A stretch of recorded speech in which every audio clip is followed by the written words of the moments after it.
Welcome in, everybody. It's a special episode, not only of the Denver Bronco Roundup, but also the Broncos Corral. We'll be welcoming in Mr. Virgil Green. We want to get you all in the comments, get your thoughts, your ideas. Let's go ahead and do this. Let's get this kicked off. Let's go.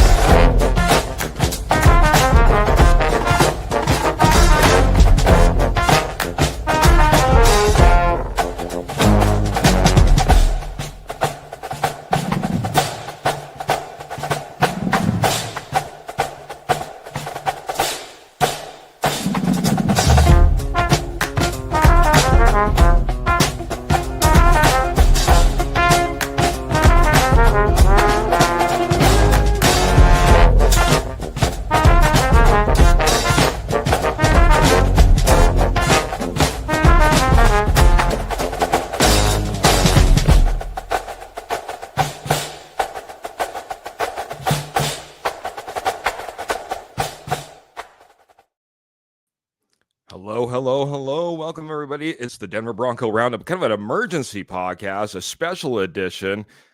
The first episode also that we're going to actually name as the Broncos Corral. My name is Keith Brugman. I'm not alone, man. I've got my trusty co-host here, Mr. Kenny Kirkpatrick. Kenny Kirkpatrick, it's almost afternoon where you're at, but good morning to most of everybody in Broncos country. How are you doing today? I'm doing great, and it definitely is a good morning, Keith. And I think Broncos country is going to be very, it's going to be a fun time here with our special guest, and I think our Broncos country is going to enjoy it very much. Absolutely, man. Absolutely. How we were talking a little bit backstage right before we went live. I was telling him what an honor it is for him to be on our show, for me to be able to talk to him. You know, I sat there, I watched his 10-year career. I watched his 7 years with the Denver Broncos. I watched Super Bowl 50 go down and seeing him on the field. You know, all those things were so amazing to me. And now today, like you said, a very special day because we get to welcome in, a special guest to me, man. I say this because if I seem a little bit off kilter, just a little bit, it's probably because, well, man, talk about it. It's a little bit nerve-wracking. It's a little nerve-wracking when you welcome in someone, I guess this special, I think to not only me, but Broncos country as well, man. Absolutely. I'm just loading up one last thing real quick, Kenny. Any final thoughts as we get, the posse in here and we're about ready to go? No, just my final thoughts is, again, coming here on the East Coast side of things, 2 hours ahead, doing this for everybody out there, not just in the Denver area, but all around East Coast fans, Broncos country. As our special guest said before when we were talking, they're worldwide. So they are worldwide, and we're prime examples of that with what we do here on the East Coast. So. Go Broncos country, as some of our fans are saying. Go Broncos country only. Absolutely, man. Absolutely. Heck, it will be in London this year. But without further ado, I'm going to drop the video. We're going to welcome in our friend.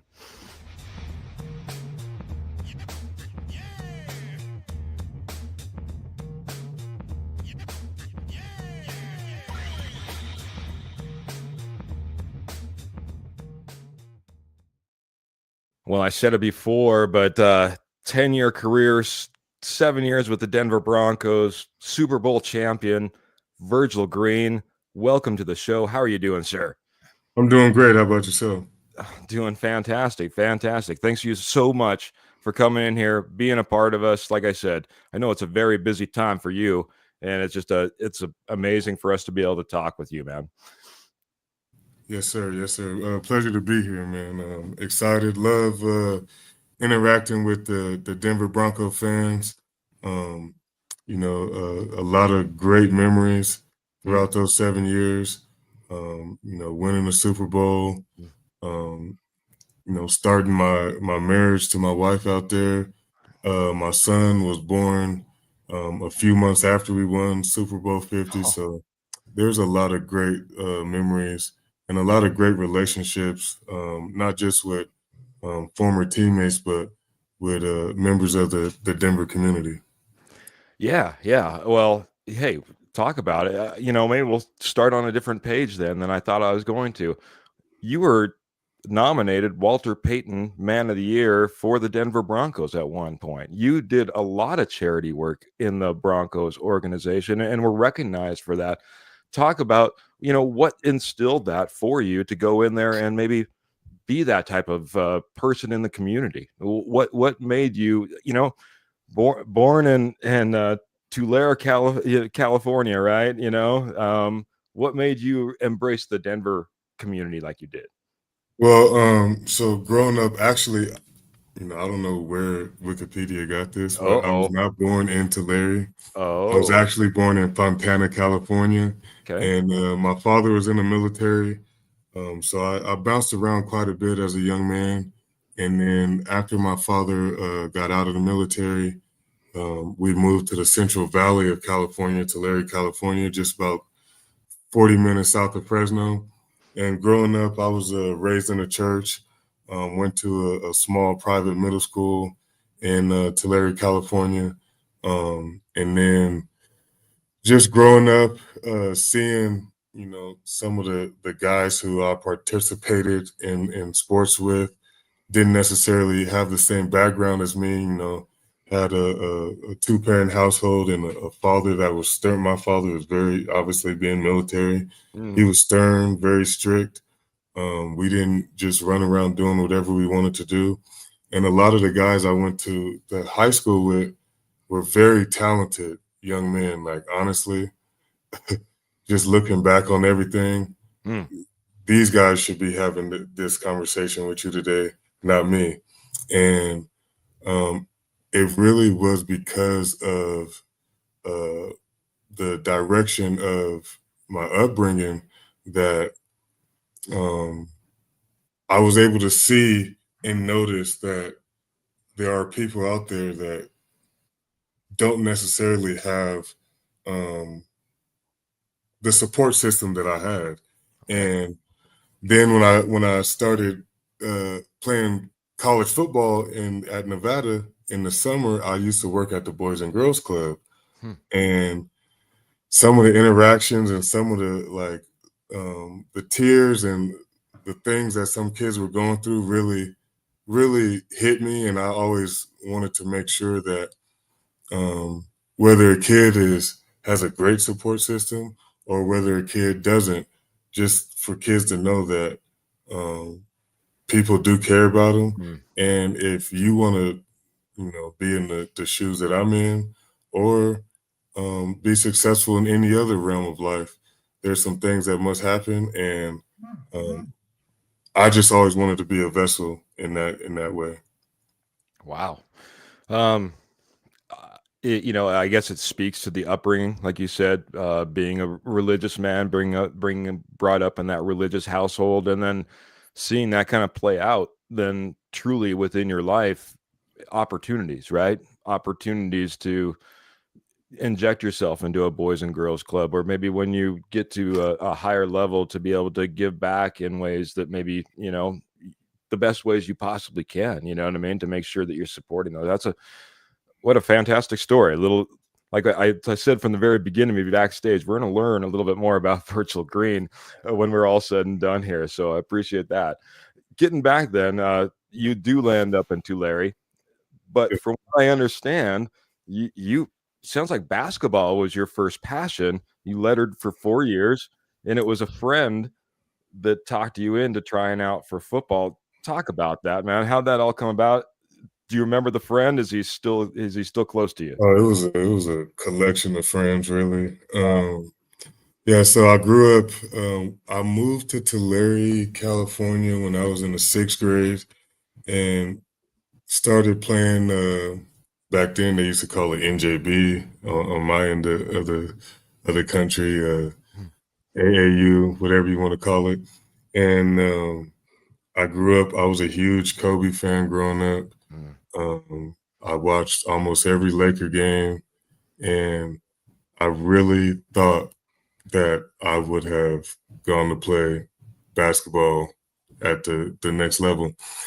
And going into my freshman year of high school, you know, a lot of my buddies were like, "Yo, man, you should come play football." You know, I was 6'1", 6'2" at the time. These dudes, the head coach here always says, "Your best recruiters are your players." You know, so the players were recruiting, trying to get me out there. I go out there. I didn't grow up watching football at all. Like, I probably watched a handful of Super Bowls, but I didn't grow up. My dad, he raced Supercross growing up. He was from Riverside, California. He grew up in that community, so he raced dirt bikes in the mid 70s, early 80s. So football and honestly basketball, for that matter, weren't really, you know, what we were raised on like that in our house. So I didn't know, hey, son, what position he played. Yeah, I don't know. We're going to put you at outside linebacker. And I was terrible, okay? Like, to be honest, when I think back on those, my freshman year and then my sophomore year, I got moved to varsity, still played outside linebacker. I can't recall even having a tackle, a sack. Because I had no clue what I was doing. And then going into my junior year, a lot of my buddies were like, "Man, you look like Terrell Owens. Like, you kind of built like Terrell Owens. You should play wide receiver." And I was like, "Oh, yeah, you think so?" They were like, "Yeah, man. Like, playing basketball, catching the oop it's no different." So they moved me to wide receiver, and the rest was history, really. I started my first offer out of high school was from the University of Nevada. And, you know, this might pain a lot of Wolfpack fans for saying this, but growing up in the Central Valley, I wanted to go to Fresno State. You know, that was like, if you grew up in the Central Valley, Fresno State that's where you want to go. And it's crazy. There's layers I got a lot of stories. There's layers to stories. And Pat Hill came to my high school, sat down, watched film. This was back when we had VHS, you know. So my high school coach pops the VHS in. Pat Hill's watching my tape. I'm excited to hear what Pat Hill has to say. And he was like, "I don't think you're good enough to play at Fresno State." And I was like, all right, cool. What's crazy is I have to tell this because in my 10th year when I was with the Chargers, we had a joint practice against the Saints. And Pat Hill was like a consultant for the Saints. And I saw him and I was getting ready for practice. And I wanted to go say something, just to say something. And I was like, no, focus on practice, get ready for practice. This was my 10th year. I'm already physically worn out in my 10th training camp. And I walked past him and he goes, "Virgil Green." I said, "Yes, sir." He said, "You know who I am?" I said, "I know exactly who you are." He goes, "How couldn't we get a guy like you at Fresno State?" I said, "Well, funny thing, you could have, but you came to my high school and you told me I wasn't good enough to play at Fresno State." He goes, "I said that?" I said, "Yes, sir." He was like, "Well, I apologize. You turned out to be a hell of a player." And we took a picture together. But yeah, that's how I got into football. And honestly, I thought that I could play at the next level. My first summer at the University of Nevada, I played one-on-one against JaVale McGee and lost 11-0. So I knew then that basketball wasn't for me. It's amazing how that flips the script. Amazing. I'll turn the mic over to you, Kenny. What do you got? Thanks. I know Keith's going to have a lot of Broncos questions for you, Virgil. I'm going to ask you because you mentioned Nevada, and that's where you played school. And I see that you are now director of personnel over there. So we're going to jump ahead. And also coaching tight ends at the university that you played for, Nevada, the Wolfpack. Just wanted to know who or what made you want to get into coaching after your NFL career, where you played respectively as well, you know, coaching for your alma mater. So I never wanted to get into coaching. Never once crossed my mind. I watched how the grind that coaches, had to do. A lot of times, playing in Denver at the time that I played, we were really good. So we played a lot of primetime games. And, when you have those primetime games on the East Coast, you get back on a early Monday morning or, and you watch, we're getting into our vehicles going home. Coaches are walking into the office and I'm like, yo, we're getting in at 4 a.m. They're going straight to the office. So I never wanted to really get into coaching. After I retired from the NFL, I was 32 years old, had I had a career that, I'm definitely proud of. I had to work my tail off. I certainly, in terms of, the the earnings that I earned over my career, it was nothing compared to what a lot of guys make, but I've truly been blessed and my wife and I have made great decisions financially. So after I retired at 32, we bought a house in Reno and I didn't have any financial worry in the world. So I was just waking up, helping my wife get the kids ready for school. My wife, she has her degree in accounting and she's very she loves to do things and get things done. We own some rental properties, so she manages those. She started a business about a year ago called the Frugal Florist. She puts floral arrangements at an affordable price for people. Um, she runs foundations and things like that. So she wanted to get involved in things like that after I retired, and uh, I was all for it. Do your thing, and taking my son to karate, flag football, and then after about 6 to 8 months of being retired, helping my wife do all those things, playing video games from here time to time with the homies, I felt like a failure, right? I felt like a failure. 10 years in the National Football League, played in 2 Super Bowls, won one, played in multiple playoff games, and what am I doing with my life? And I was doing some rehab because I ended my career with a pretty gnarly ankle injury. I was doing some rehab at the campus, and one of my buddies who I played ball with here was coaching, and he was like, hey, listen, there's a position open for director of player personnel. It doesn't pay that much, but I said, I'll take it. I'll take it. So and really it's been really good for me to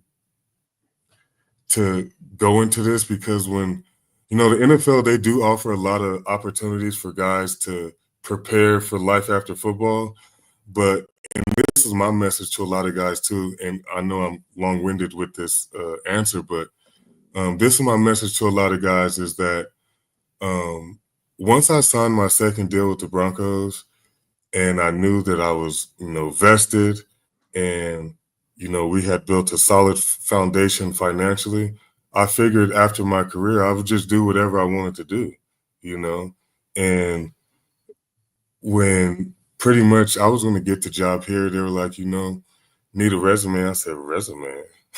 What? First of all, I haven't even looked at a computer since I graduated from college in 2010, you know?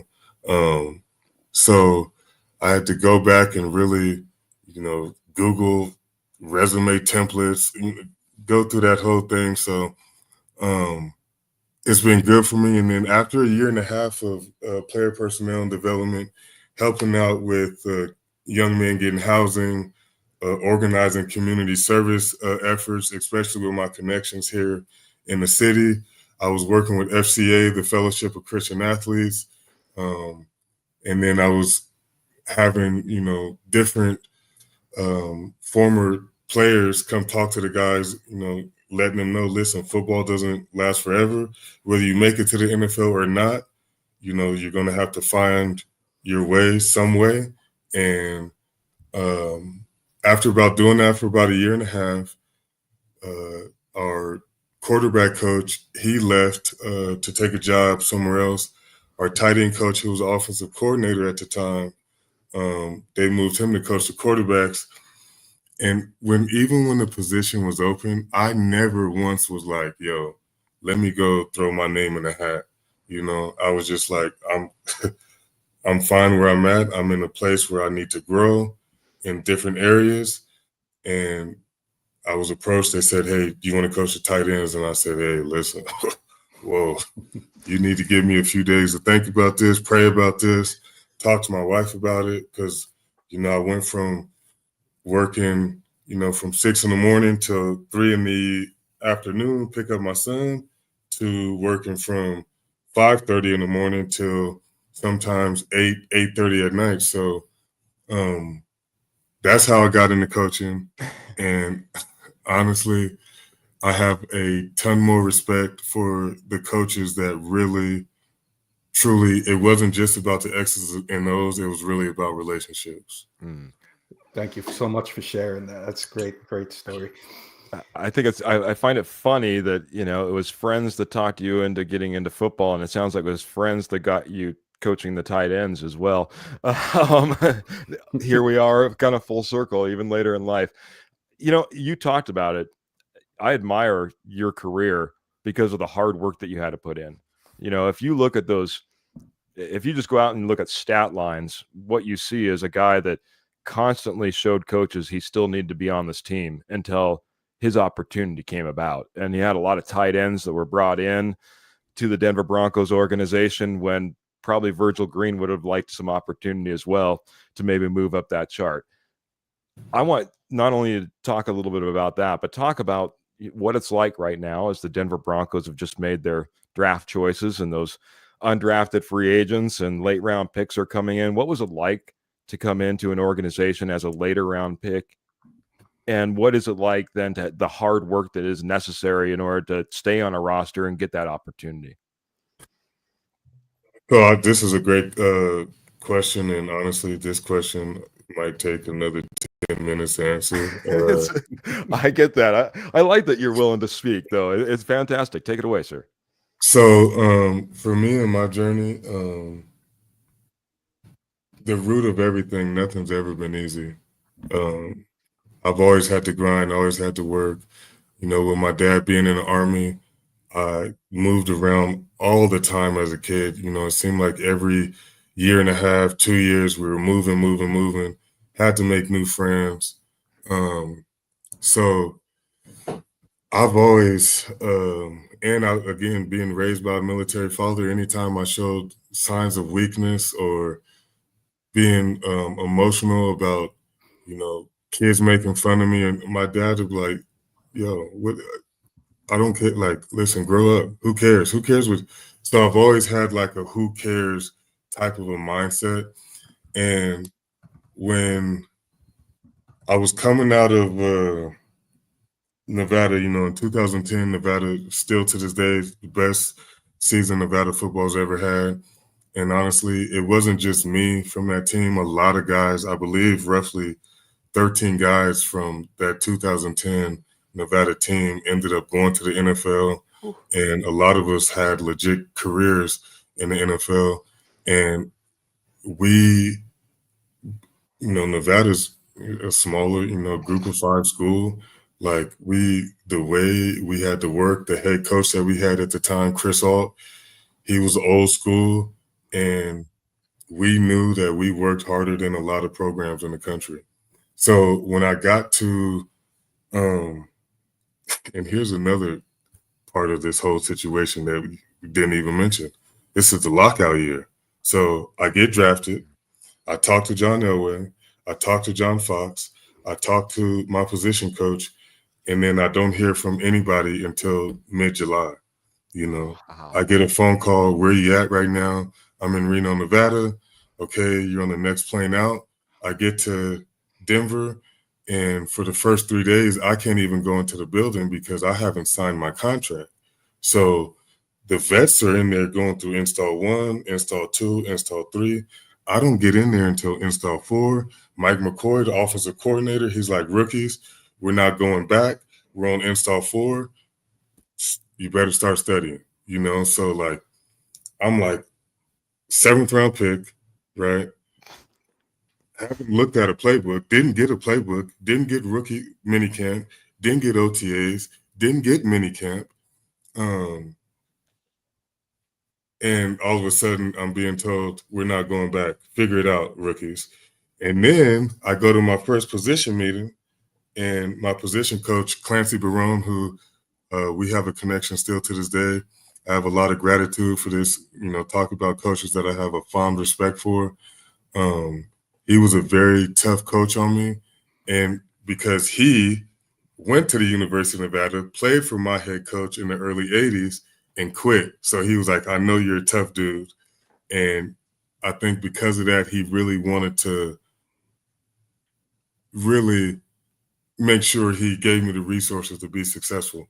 So my first position meeting, there were 8 tight ends in the room at the time. Now, you know that that's crazy. A tight end ended up getting cut the next day, but there were 8 tight ends in the room. My position coach gets on the board and he puts where he thinks the depth chart stands of right now.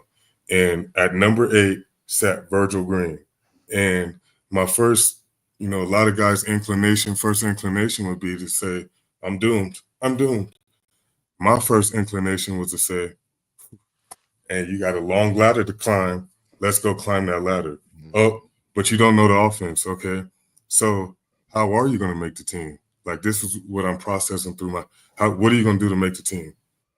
Effort, attitude, and toughness. And that's the message I tell my guys today.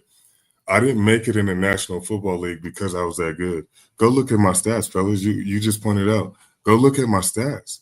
Like, I don't walk around telling people that I played in the National Football League, because when you look me up, you're going to look at my stats and say, he sucked.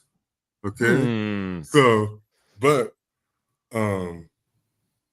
my mindset was effort, attitude, and toughness.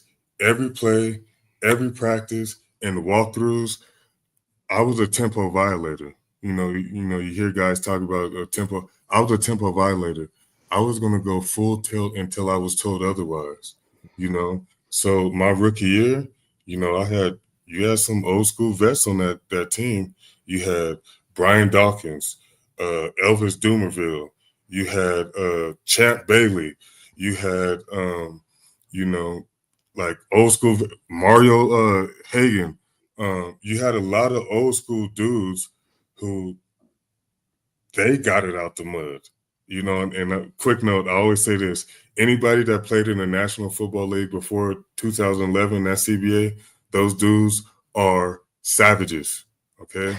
Because what they had to go through to make those teams is, I don't care who you are. If I ever have an interaction with anybody that played in the National Football League, whether I know who you are or not, and my respect factor for you, high, because where you have to take your mind to make it in that area is crazy.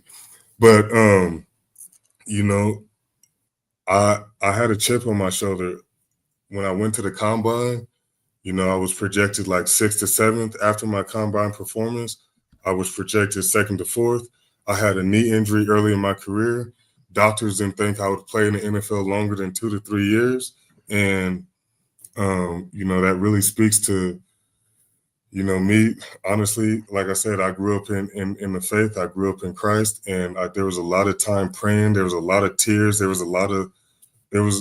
a lot of down moments that I could have easily given in, but because of my faith, because of my upbringing, because of my support system, anytime my back's against the wall, my natural reaction is to swing. It's to fight. And that's what I did for 10 years in the National Football League.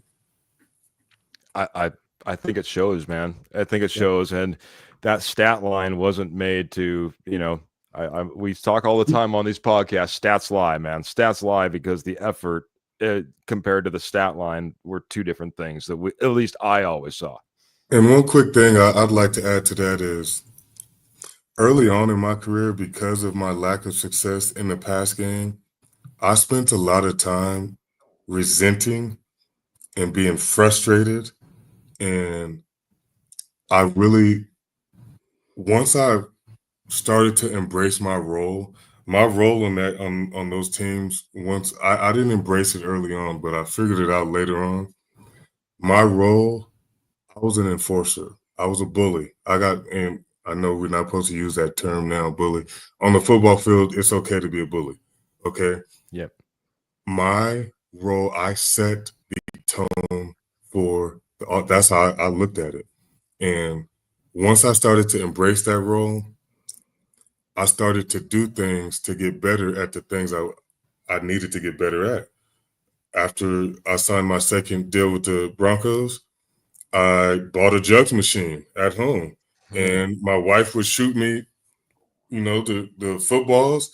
I bought one of those little MMA guys with, that sit on one, and I would catch and act like it's a defender. Like, and my wife would be back there just shoot me the ball on the jugs, So, if I would have had that mindset earlier on, instead of being like frustrated and mad, and I think the result of that aspect of my career would have been a little better. Fair enough. Fair enough. It's always easy to have a little retrospect, a little 2020 vision. It's nice when we get it early enough that we can make changes, because like you said, I think your career did change later for the Broncos, and maybe that is that part of that accepting of the role.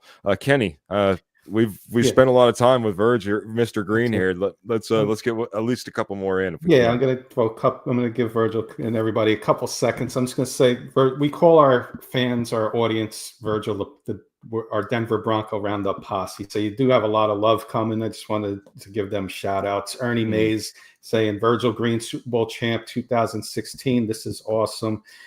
Graham, another one of ours, great tight end, though it hurt when you went to the Chargers. Couple other ones, but there's a couple good questions from them, Virgil. I'd like to address our audience with some good questions that they had. Graham is asking if you have any hobbies now that you're out of football. So actually, in this last week, my son, he loves football. He's dabbled in a lot of different sports. We have some family friends who their kids are deeply involved in the baseball. And so my son is like, Dad, so I bought a glove this last week. We were out there throwing in the backyard these last few days, and really throwing a baseball back and forth, hearing it hit the glove is very relaxing. So nice. Now with all the slice blocks that I had to endure, my shoulder is kind of feeling it. So I told my son last night, listen, we got to go every other day, because I don't know if daddy's shoulder can handle it. That's great. I'll get two more from our audience, and then I'll pass it back to Keith. Our good friend Patrick Wiltsey, he's out there in Hawaii. He's saying, aloha, horseman, Mr. Green. Who was your favorite coach at any level of playing throughout your career? My favorite coach, I'd probably have to say my first position coach with the Broncos. I say that, and I'd have to also include my position coach early in my career at Nevada. The reason is, like, it seemed like those guys hated me, right? But once, really all they were trying to do was make my standard their standard. And to be quite honest, once my standard became their standard, then my standard kind of exceeded their standards. So those guys really pushed me to come in with the mindset to have not just standards in terms of what you do on the field. Like, I struggled maintaining weight, and my first position coach in the NFL asked me, "What's up with your weight?" And I was like, "Oh, I don't care. This is your job now." And it's like, "Oh, wow, okay, all right. So figure it out." All right. So great. There you go. Well, I guess along those lines, I would say, I hope a few of your tight ends think that you hate them. That would be. Um, Is that what's going down currently? in this generation, you got to tread that line lightly. Okay. That's very true. That's very true. And Kenny, one Keith, more. I'd like What to do you get got? one more from Amanda Nye, and I like this question a lot, Virgil. If you can go back and give your rookie self advice, what would it be? And a second part to that question, and a rookie today versus your day, do they face the same challenges? If I could go back, I would probably tell my younger self, invest in your body a little more. I didn't start. So, with the advancements of science and stuff is crazy. Um, like the amount of different things guys can do to recover and repair their bodies. And when I came out in 2010, there were things people were doing, but it didn't have the spotlight that it has on it now. And I didn't get any massages, stretching, any kind of body work for the first 2 to 3 years of my career. And once I started doing that, it dramatically changed what I was able to deal with in terms of my body hurting, and it prolonged my career just having that. If I would have started earlier, I might have been able to go 2-3 more years. Very good. I'll send it back to you, Keith. I just wanted to get some of those good audience questions that they had. Absolutely. We got plenty of time too. We're good if we can go plenty. Well, I love that you love hanging out with us, man. Keith, The posse. I think it'd be great for you to segue into the Bronco career of Virgil. You've seen him, close up. Yeah. I mean, the first thing that really comes to my mind, is, a long career. Like you said, made a couple Super Bowls. I know it's incredible to try to even describe, but winning the Super Bowl, being on the field, and then a little segue on that. I saw an interview with Phil Milani. He said he asked you about a pre-Super Bowl speech that Peyton Manning gave, and if you could give him any insight. And all you said was it's something that you would take with you for the rest of your life, and it wouldn't allude to much more to that. I didn't know if you'd be willing to allude to any more of that. And I was trying to think after the Super Bowl, there were like 4 months of it was just like a blur in life because it just seemed like the city of Denver was just electric. And so after winning, and I'm gonna answer that question first just because I was trying to think about what did Peyton say, because I don't the party after we won, flying back, the parade, the going to there was so much good, this ring ceremony, there's so much going on. So I'm gonna have to ask Peyton because I'm sure he's got it in one of his notes somewhere, the speech, because that's just how he is. to rehash that so I can relive it a little bit. But winning a Super Bowl, especially because I had already been to one, and there's one we don't like to speak of. But going to that Super Bowl and winning that one, especially because that year offensively we struggled more so than we had in years prior. And defensively, obviously, our defense was electric that year.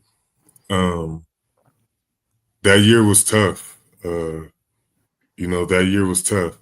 Now, when we got to the Super Bowl, one thing I realized, I was like, man, it's crazy.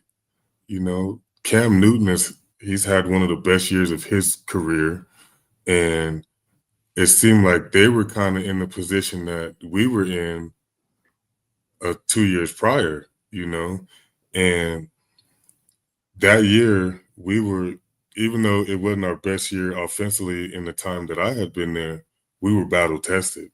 You know, we had a lot of games that came down to the wire, and we were hungry, and we still had a lot of guys on that team that were on that team 2 years ago. You know, some guys weren't even, you know, Vaughn wasn't in that game. Chris Harris wasn't in that game. So we were hungry. And going into that, I'll never forget it. Aqib Talib was like, all we need y'all to do, score 20 points. We're going to win the game. Y'all scored 20 points. We're going to win the game. And I remember the night before, Vaughn was like, yo, I'm about to destroy this tackle. Bird, you remember this tackle? I guess I don't remember the young man. I guess he was on practice squad. Vaughn is he's speaking what he's going to do. And he went out there and did it at a very high level. So that was the best. That day was the best day of that season. And then, like, as I mentioned earlier, in April, a few months after, my son was born, and life-changing. Yeah. You go from that vibration, like you said, the cities. Think about it. That's amazing, thinking about compacting all that in. Your son's born, you win the Super Bowl, you got, like you said, 4 months of just of a blur, you know, it all compacted into one. I think I feel you in that regard. You know, I think Broncos country, we're all riding on that vibration of winning a Super Bowl 50. It was electric. I wasn't in Denver, but it felt like it was, like you said, across the world, man. Kenny, if he's going to grace us with a little more time, let's hit him with another question. This one's funny, and I got I mean it. I hope it's a funny question, I should say. Graham and I had similar questions, so I'm going to ask it as Graham's saying. He wants to know, do you remember a welcome to the NFL rookie hit you took, Virgil? Welcome to the NFL hit. No, I don't remember a welcome to the NFL hit. When people ask me, like, what's the hardest you've ever been hit? I've taken some crazy hits, but one that I always comes back to my mind, and it's funny now. We were playing the Houston Texans. This was when I was in Denver. We were playing the Houston Texans, and I ran a shallow route. And, you know, usually on shallow routes, if it's zone, you can sit. You know, if it's man, you stay on the run. Well, on this concept, I could not sit. So I had to just run through the zone. Now, I'm not just going to run into a headache just to run into a headache. So I release. I see that it's zone. I see Brian Cushion. He's dropping back. And I'm like, okay, cool. I'm good. So I turn.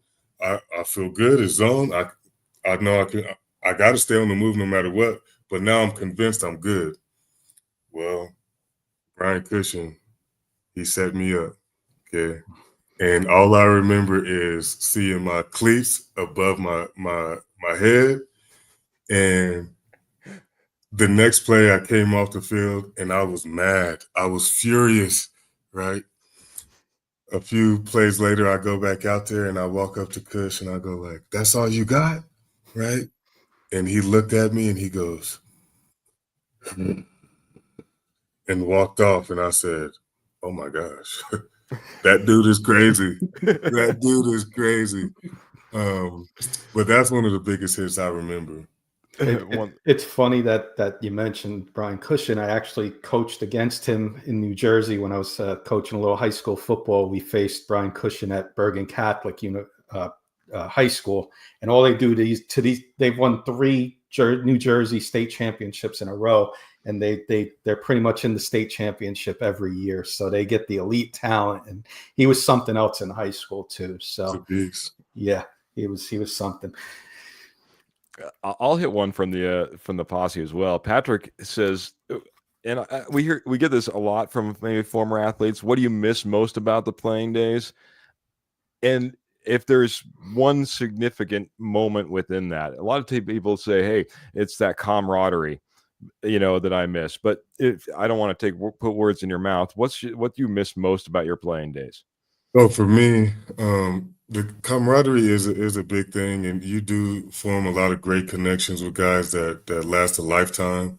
But for me, what I miss the most, and this is another thing, just reflecting, I wish I would have appreciated more in my younger years, is the stress and anxiety of performing, um, doing your job, one, and then also doing that job in front of thousands of people.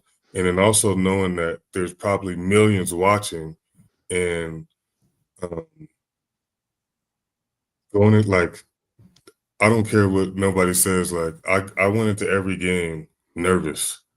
I had anxiety before every game, every single game. It's a fear of the unknown, right? Like you prepare, you prepare, you prepare. Then it's time to cut it loose. It's a fear of the unknown. And at the end of the day, and I tell a lot of guys, once you get out on that field, it's not you performing. It's your subconscious. You're not.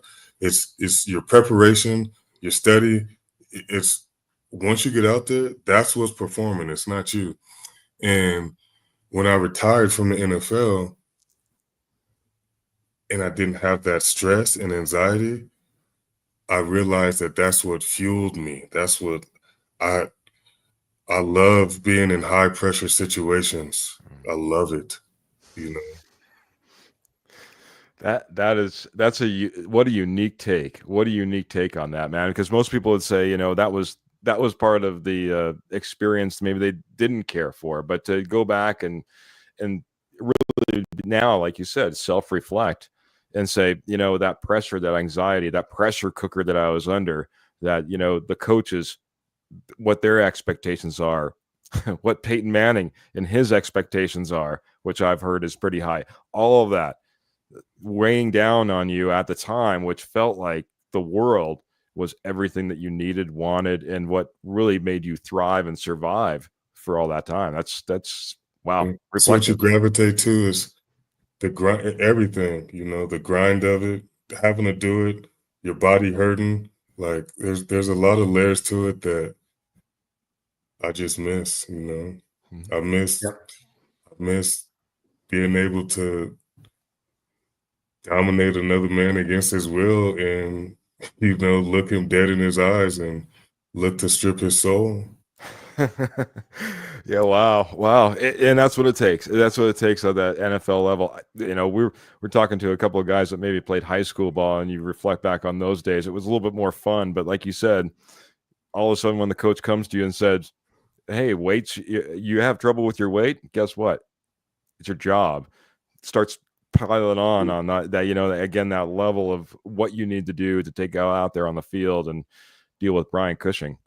And I'm glad you said that. I'm glad you said that because I always tell high school kids when I do have an opportunity to talk to these kids, cherish these moments of football, especially if you think that you will play at the next level, because the last time football was like in its truest form, in its purest form, fun, that's the last time that it was truly fun. When you get to wear your jersey to school on Friday, like that's the last time it was truly fun, you Love know. it.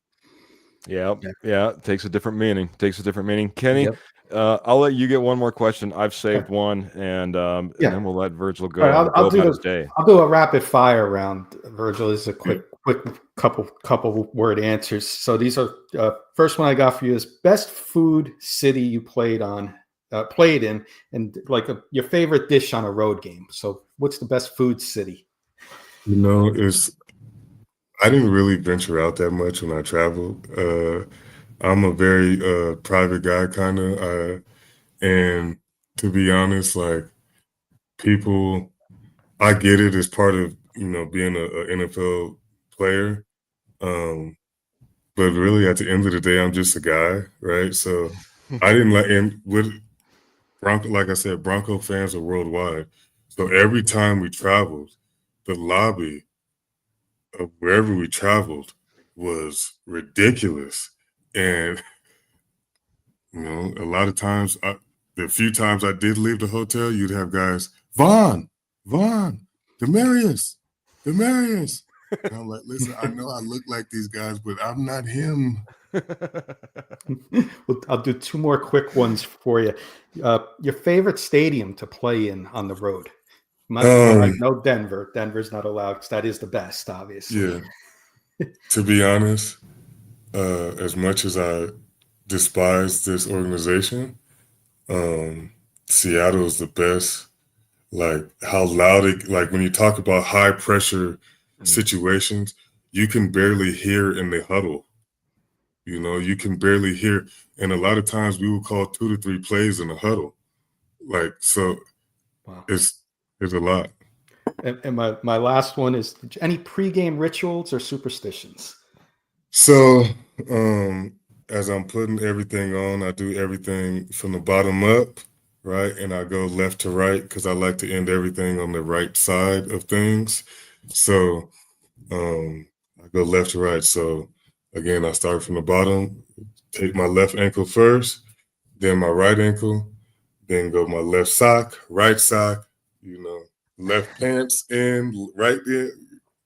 That's how it Oh, goes. and I'm sorry, I lied, Keith. I got one more before I pass it back to you. I need to know, Virgil, way too early Denver Bronco record for 2025 season.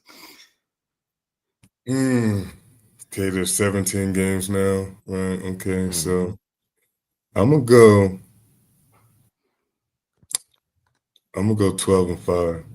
Nice. We're gonna write that down, Keith. We're gonna put all our guests' records on the board. We're gonna get that set up. Thank you so much, Virgil. Yes, sir. Yeah, absolutely, man. I guess I got two questions. Have you watched do you continue to watch the Broncos today? If I'm able to get, if they're prime time, maybe I'm able to watch it. But if it's during the day, like on Sundays and stuff, I'm preparing, you know, game plans and stuff. So Yep. I try to catch up as much as I can. Yeah, fair enough. Fair enough. My very last one, man. You talked about not only your wife and the entrepreneur that she is, and maybe what some of the things that she's doing. Obviously, we know that you've been involved in things in the past. Verge, is there anything that we should be doing out there to support you, to support your wives, to support the organizations that you guys support? What can we do as Broncos country? Honestly, I look at it like this. We have plenty of support. What you can do is just be kind to people, right? And this is just a message to everybody. Just be kind to people, whether you agree with their belief system or not, whether you agree with their lifestyle or not. Just be kind to people, man. Like there's so much chaos and hatred and back and forth going on in the world. Um, and enough is enough with the nonsense, man. Just treat people with kindness, regardless whether you agree with anything with them or not. And Keith, real quick, I do want to just Thank you, by the way. That's a absolutely. fantastic message, Verge. I appreciate that. You know, we live in a time of chaos, and go out, walk life, find ways to love is a great way to go about your life. And I think we need to listen and do that just a little bit more. Yes, absolutely. I was just going to say, though, as well, Virgil, I want to wish you and the University of Nevada, Reno, Wolfpack much success this year, the upcoming season. We will be watching you guys closely and wish you much success in the upcoming season. Yes, sir. Thank you, guys. Yeah. The last thing I'll say, any final words before we, let you go about your day? Any final words to Broncos country, I should say? You know, I think the team, there's a lot of great pieces. I think Bo Nix is a franchise quarterback. I think I've really watched him, watched his preparation, watched his poise. I've actually been pulling up a lot of clips for my guys to watch. And I check out numerous teams, but I always, you know, see what the Broncos are doing. And I do watch that young man, and I think he is a young man that he's well ahead of his years. And as long as, you know, they can surround him with some great weapons and a great defense, I think Denver can get back to those years where it's electric. One thing I will say, the one thing I love most about watching Bronco games is to hear the fans and just to know, like, the TV doesn't do it justice, you know, of what the atmosphere and the environment is in that stadium. So thank you, Broncos country. You know, I got a lot of love. I truly know the fans that are true Bronco fans. If you know who I am, when you see me, that whatever you need a shirt, you know that. Cool. So appreciate you, Broncos country. Thank you. Good luck this year, and I look forward to getting back to Denver at some point, connect with some of my guys out there. Absolutely, man. Absolutely. Thank you again, Thank Virgil. you. Mr. Green, we appreciate you so much. As Kenny said, good luck to you and the Wolfpack this year. All the best to your family. And again, thank you for your generosity, your time. We'll give you a mile-high salute as we get out of here. Yes, sir. Back All at right. you. All right. Take care. Have a great day, and thank you for your time, Thank you. sir. Wow, Kenny, just like that, man. What an episode. What a great guy. You know, just, you know, great player, better person. You know, you just get from Virgil. And, you know, again, thank you for spending that time with us and our posse. It was incredible. Yeah. Boy, I said before we even got on the episode, I was talking to Virgil Green. We're going to learn a little bit more about Virgil Green today, I think. And I thought it was going to be, just a little bit of history about Virgil Green. Like you said, it's amazing when we have a guest come on and you find out not only a fantastic athlete that I used to love to watch on the field, even a little bit as a San Diego Charger, because I just could not let go of former Broncos. I'd watched him all throughout his career, but then to find out the man that he is, the life that he had, the reflectiveness that he put on to his life now, and can look back and truly cherish those moments that were great. Look back at opportunities and maybe change yourself for the future. Just a hats off to Virgil Green. What a fantastic guest. Not only a fantastic Denver Bronco, but a fantastic guest to the show. Absolutely. And the audience is saying it. We couldn't have said it any better. Graham, great show. Thank you, Virgil, for taking the time. What a kick butt show, Roy. Dan's been in there the whole time. And I apologize, I missed a couple of your comments earlier. Dan, I know you've been supporting the Wolf Pack as well, and go Broncos. Awesomeness, great show. Ernie, this was an awesome podcast. Keith and Kenny, that's the way it should be. And Ernie did ask earlier. He said thank you. I did write back to him. For those who don't know, we will be back on tonight, 6:30 Mountain Time. Yeah. Have a regular episode. 7:30 Mountain Time. 7:30 Mountain Time. 7:30. Yeah, you're gonna get Ernie, me all 7:30. You had me. I answered that too fast earlier, Ernie. 6:30 your time. That is correct. 7:30 Mountain Time. Ernie was right. He said 6:30. His time is 6:30. Well, again, I don't have a whole lot more. I didn't think that we'd be getting a whole hour. The generosity and the time was immense. And boy, if you're still sitting back stage, Virgil, I'd love the opportunity to have you come on maybe a little bit later in the season.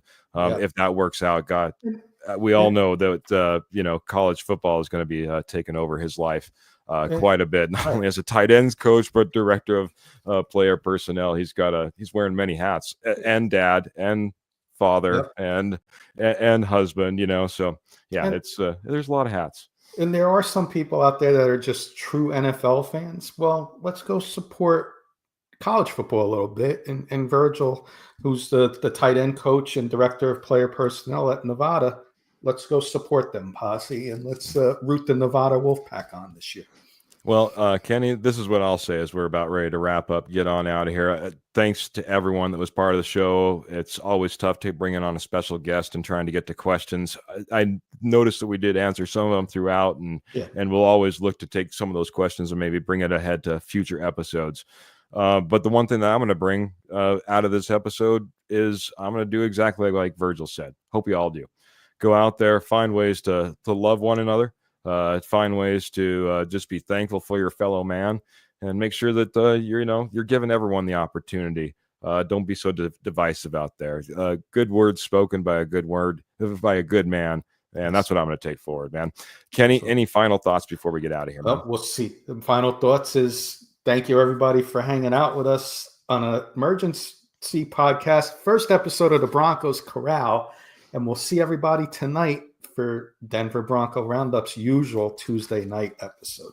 All right. Well, I'll get out of here like we always do, man. Make sure you keep those boots in the stirrups, guns in the holsters, and of course, the Denver Broncos in your heart. Until this evening, y'all have a great day. We're going to get out of here. Fantastic episode. Have a great day, everybody.